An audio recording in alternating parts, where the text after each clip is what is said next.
Brampton North. Mr. Speaker, I am pleased to rise in the House today to speak about Bill C-6 and how its provisions will help provide greater flexibility for applicants trying to meet the requirements for citizenship and help immigrants obtain citizenship faster. Bill C-6 will particularly help those Canadians that desire to work for companies that require travel to be a part of their job description. I'm sure this House would agree that in this ever-changing economic climate, it is essential for us to help those that reside in Canada and also desire to become Canadians. We as Canadians desperately need them to join us so that a new generation of immigrants can continue to help build this country so that it may remain to be one of the best places to live in the world. We must also allow our people to be gainfully employed and I have had several people in my riding that are frustrated with not being able to work for companies that require them to travel and still be able to gain the ability to become citizens in this country, which help them build a successful life right here in Canada. I'm sure we can all recall on situations where people are coming to our riding offices. They wish to work for these companies, they wish to be employed, and they also wish to be Canadian citizens. We must help them. Under the PR process that we have in place now, it takes a very lengthy time for them to renew their PR cards and enable to travel across the world. We want to encourage diversity and take steps to ensure that the path to citizenship is flexible and a fair one. But we also want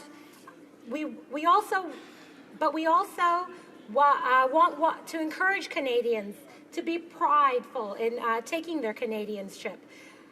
The Prime Minister and the Minister of Immigration and Refugees and Citizenship have been clear from the outset. Flexibility and diversity is going to be crucial for our future as a country and in what we offer the world. Mr. Speaker, we know from decades of experience that immigrants who become Canadian citizens are likely to achieve greater economic success in this country and to make a greater contribution to the Canadian economy. So this commitment benefits the country as a whole. Furthermore, one significant predicator for successful integration into Canadian life is achieving Canadian citizenship. Mr. Speaker, during debate on this very issue yesterday, a member from the Conservative Party stated that in order for one to value their citizenship, it should be hard and it should take a long time to obtain. I highly disagree that this is the case. In fact, it took my parents less time to get their citizenship when they arrived in this fine country in the late 70s. I don't know people that could be prouder to have chosen this country to make it their home.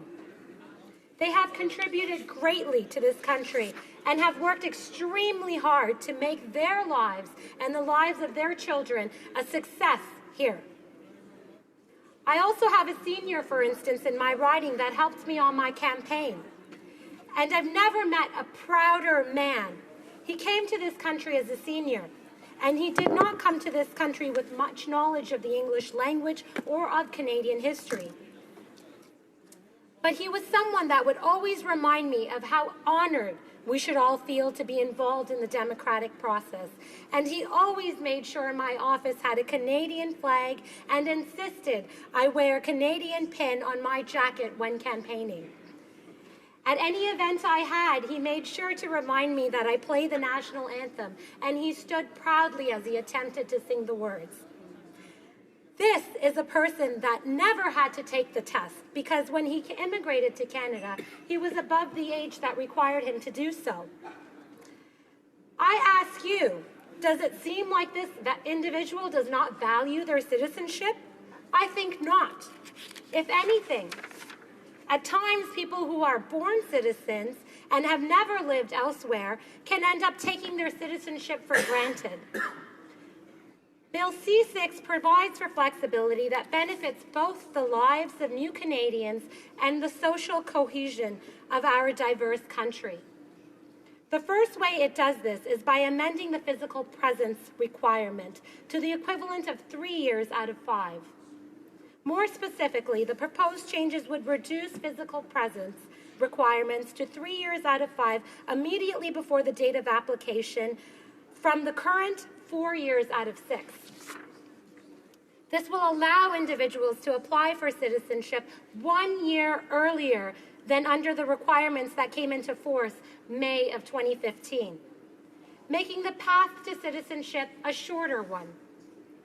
The 5-year window in which to accumulate 3 years, or more specifically 1,095 days of physical presence, also provides greater flexibility for those who are absent from Canada during the 5-year qualifying period for work or other personal reasons. I've had many people in my office that I've met over the last few months that have sick parents in their country of origin, that have to travel in order to take care of loved ones. Should we not grant these people the ability to do so in these extraneous circumstances, but also to be able to come back and gain citizenship quite quickly? I mean, there are people that are selling their homes and wrapping up loose ties that have moved to this country because their children have enrolled in school or for other reasons. They need to be able to wrap up their old prior business and still be able to come back to this country and move on with their lives in a successful way. Mr. Speaker, this bill supports the Government of Canada's goal that I spoke of earlier, the goal of increasing flexibility and making it easier for immigrants to build a successful life in Canada, reunite their families, and contribute to the economic success of all Canadians. In a world where individuals more than ever before are mobile, where employers are increasingly have international presences, it is crucial that we build flexibility into our immigration system. As well, permanent residents who choose to study abroad, do voluntary work in other countries, or work for NGOs abroad will be able to, provided they are physically present for 3 years within the 5-year window. They would be able to then bring this rich international experience back to Canada, benefiting us all. Similarly, Mr. Speaker, Bill C-6 also proposes to repeal the supplemental physical presence requirement that citizenship applicants be physically present in Canada for a minimum of 183 days of each of the 4 calendar years within the 6 years before the date of application. Keeping this requirement would not allow applicants to fully benefit from the shorter physical presence or the increased flexibility that I just described, or the new non-permanent resident time credit that Bill C-6 also proposes.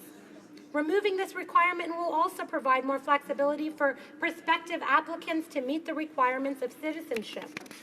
Another way Bill C-6 increases flexibility through the removal of intent to reside.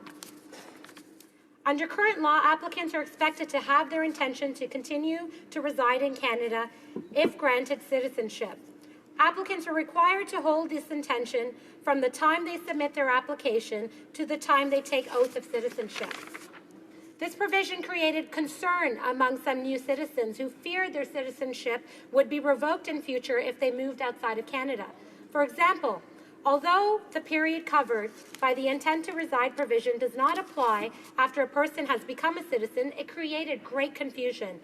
Some of the new Canadians whose work requires them to live abroad for extended periods may feel that their declaration of an intent to reside in Canada could negatively affect their ability to work abroad.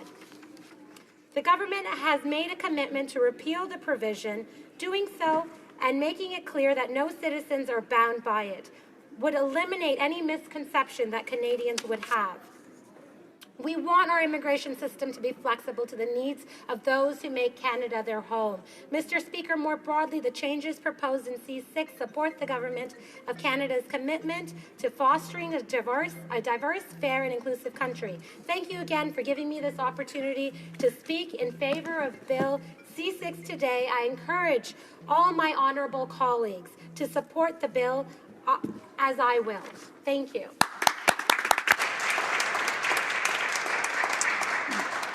Questions and comments? Question commentaire. The Honourable Parliamentary Secretary to the Minister of Citizenship and Immigration. Thank you, Mr. Speaker, and I thank the member from Brampton North for her comments and her articulation of the important facets of this legislation. I also know her as a passionate advocate for immigrants and about the economic outcomes for newcomers and hardworking Canadians. So I wanted to ask the member for Brampton North if she could articulate to this House from her perspective and her perception about how facilitating pathways to citizenship and facilitating the integration of new Canadians actually helps improve some of those economic outcomes for our new Canadians. Honourable member for Brampton North. Thank you. I thank the member for this question, Mr. Speaker. And just as outlined in my speech previously, people who know that they have a good chance for access to citizenship are more likely to invest in our country. They're more likely to wrap up their ties in the nation they left behind and to bring that money and that investment to our country here.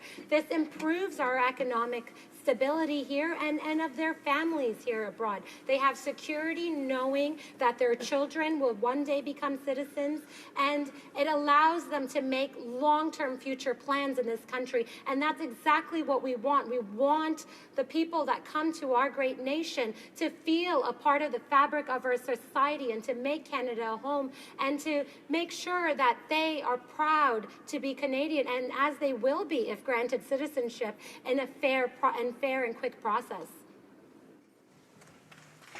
Question et commentaire. Alors, la députée de... The honourable member for Mégantic-L'Érable. Thank you, Mr. Speaker.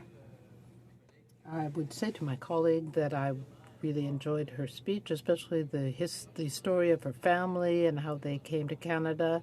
I spoke this morning to Bill C-6, and I said then that I am very much in admiration of all the members here who have come from so many different regions of the world.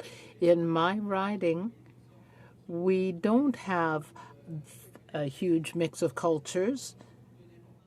She talked about the importance of immigration to Canada, but she didn't talk at all about terrorism. When her parents came to Canada, rather, they must have been very proud. They intended to stay here, and they must be very pleased and proud to see their daughter here in Parliament. This is what differentiates this approach and this story from that of terrorists who may come here and they don't want their children to be members of Parliament.